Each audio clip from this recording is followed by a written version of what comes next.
Bismillahirrahmanirrahim. Assalamualaikum warahmatullahi wabarakatuh.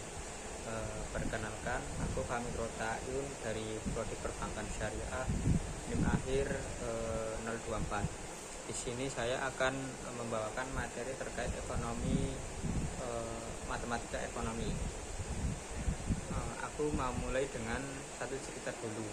Bayangin kamu udah nunggu beberapa bulan buat beli sepatu limited edition favorit kamu. Harganya itu sekitar misal Rp500.000 dan kamu rela bayar sampai Rp800.000 sebenarnya. Itu ternyata harganya cuma Rp500.000. Nah, selisihnya Rp300.000 itu antara harga yang kamu rela bayar dengan harga yang kamu bayar beneran, itu bukan keberuntungan semata. Itu namanya surplus konsumen.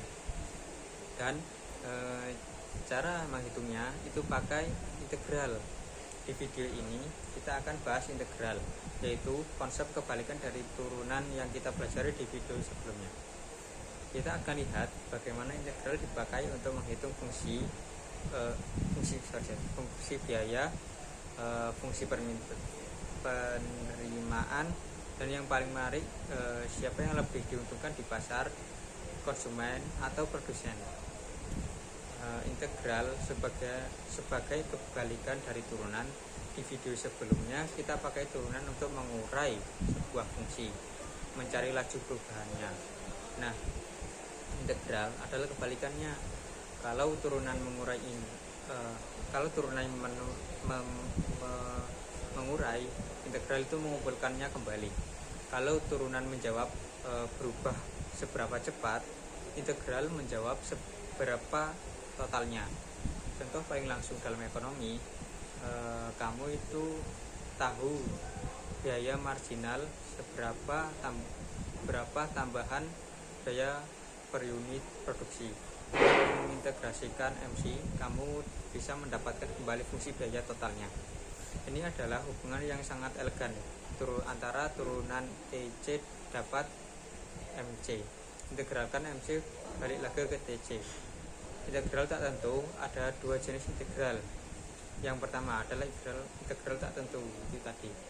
Integral tak tentu adalah kebalikan murni dari diferensial. Kalau kita punya fungsi f dari x, integralnya adalah f dari x ditambah konstanta k. Mengapa adalah konstanta k? Karena waktu kita mengintegralkan, kita kehilangan informasi tentang angka konstanta yang hilang saat proses diferensiasi. Misalnya, turunan dari x kuadrat plus 5 sama dengan turunan dari x kuadrat plus 100. Keduanya sama-sama 2x. Jadi waktu kita integralkan 2x, kita tidak tahu konstanta aslinya berapa, makanya ditulis k. Kaidah dasarnya, integral dari x pangkat n adalah x pangkat n plus 1 dibagi n plus 1 ditambah k. Contoh integral dari x kuadrat adalah sepertiga x pangkat 3 ditambah k. Integral tak tentu yang kedua adalah integral tertentu. Ini adalah integral yang punya batas-batas bawah A dan batas atas B. Artinya kita hitung total akumulasi dari x sama dengan A sampai x sama dengan B. Secara geometri ini adalah luas area yang terletak di bawah kurva antara batas kiri dan batas kanan. Cara menghitungnya yaitu cari dulu integral tak tentunya, lalu masukkan ke dalam batas atas dikurangi batas nilai bawah. Dan inilah yang akan kita pakai untuk menghitung surplus konsumen dan produsen, yaitu luas area tertentu di bawah atau di atas kurva. Fungsi biaya dari biaya marginal. Sekarang kita langsung pakai integral untuk ekonomi nyata. Misalkan kamu tahu bahwa marginal suatu produk yaitu MC sama dengan suatu fungsi dari Q. Untuk tahu berapa total biaya yang dikeluarkan kalau produksi dari 0 sampai Q tertentu, kita integralkan MC terhadap Q. Hasilnya adalah fungsi biaya variabel total. Tambahkan biaya tersebut tambahkan biaya tetap jika ada dan tidak punya biaya total lengkap. Ini sangat berguna dalam praktik karena di dunia nyata seringkali kita lebih mudah diamati. Seringkali yang lebih mudah diamati adalah biaya per unit tambahan, bukan total biaya langsung. Fungsi penerimaan dari penerimaan marginal hal yang sama berlaku untuk sisi pendapatan. Kalau kamu tahu penerimaan marginal atau MR, berapa tambahan pendapatan dari menjual satu unit lagi, maka total penerimaan TR adalah integral dari MR terhadap Q. Ini sangat terkait dengan strategi penerimaan harga. Perusahaan bisa menganalisis apakah penambahan kualitas penjualan masih menguntungkan atau tidak dari bentuk kurva MR-nya tadi. Perhatikan juga hubungan dengan video sebelumnya. Di sana kita turunkan TR untuk dapat MR. Di sini kita integralkan untuk MR balik lagi ke TR. Inilah keindahan kalkulus diferensial dan integral saling melengkapi. Surplus konsumen. Sekarang kita sampai ke topik yang paling menarik, yaitu surplus konsumen dan surplus produsen. Ini adalah konsep inti dalam teori kesejahteraan ekonomi. Surplus konsumen adalah selisih antara harga tertinggi yang konsumen bersedia bayar dengan harga pasar yang sebenarnya mereka bayar.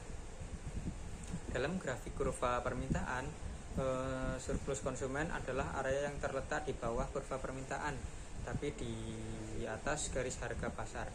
Bentuknya seperti segitiga atau area yang bisa dihitung dengan integral. Rumusnya seperti surplus konsumen adalah integral dari fungsi permintaan P sama dengan F dari Q, dari 0 sampai QE dikurangi harga pasar PE dikasih kualitas keseimbangan atau QE. Sederhananya hitung luas di bawah kurva permintaan kurangi dengan luas persegi panjang harga kali kualitas. Sisanya itulah surplus konsumen. Surplus konsumen ini mencerminkan keuntungan tersembunyi yang dinikmati konsumen. Semakin besar surplus konsumen, semakin besar juga sejahtera konsumen di pasar tersebut. Surplus produsen di sisi lain ada di sisi lain ada surplus produsen. Surplus produsen adalah selisih antara harga pasar yang diterima produsen dengan harga minimum yang mereka terima atau yang mereka mau terima dengan biaya produksi mereka. Dalam grafik, surplus produsen adalah area yang terletak di atas kurva penawaran tetapi di bawah garis harga pasar.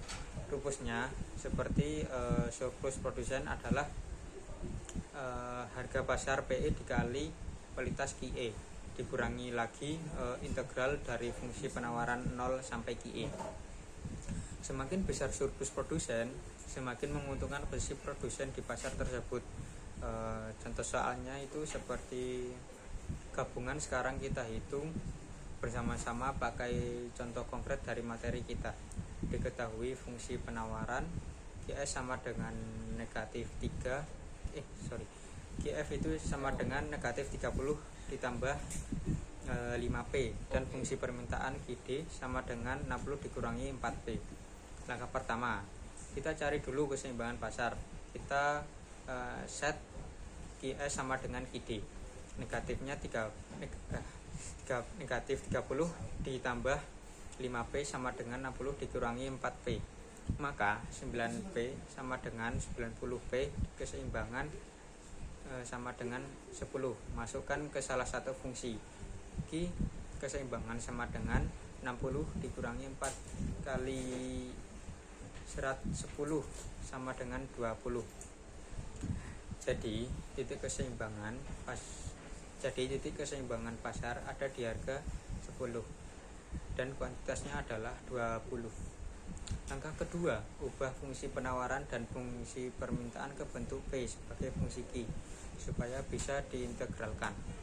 Dari fungsi permintaan, Q sama dengan 60 dikurangi 4P, maka P sama dengan 15 kurangi seperempat dari Q. Dari fungsi penawaran Q sama dengan negatif 30 ditambah 5P, maka P sama dengan 6 ditambah 1/5 Q. Lalu langkah ketiganya, hitung surplus konsumen, yaitu integral dari 0 sampai 20 dari fungsi permintaan P sama dengan 15 dikurangi 1/4 Q dikurangi luas persegi panjang PE dikali QE. Hasilnya integral dari 15 Q dikurangi 1/8 Q kuadrat dari Q kuadrat dari 0 sampai 20 dikurangi 10 kali 20. Ini menghasilkan 300 dikurangi 50 dikurangi lagi 200 sama dengan 50. Surplus konsumen sama dengan 50. Langkah keempat, hitung surplus produsen, yaitu luas persegi panjang PE dikali QE dikurangi integral dari 0 sampai 20 dari fungsi penawaran. Hasilnya 200 dikurangi integral dari 6Q ditambah 1/10 Q kuadrat dari 0 sampai 20. Ini menghasilkan 200 dikurangi 120 ditambah 40. Nah, jadinya adalah sama dengan 40. Surplus produsen sama dengan 40.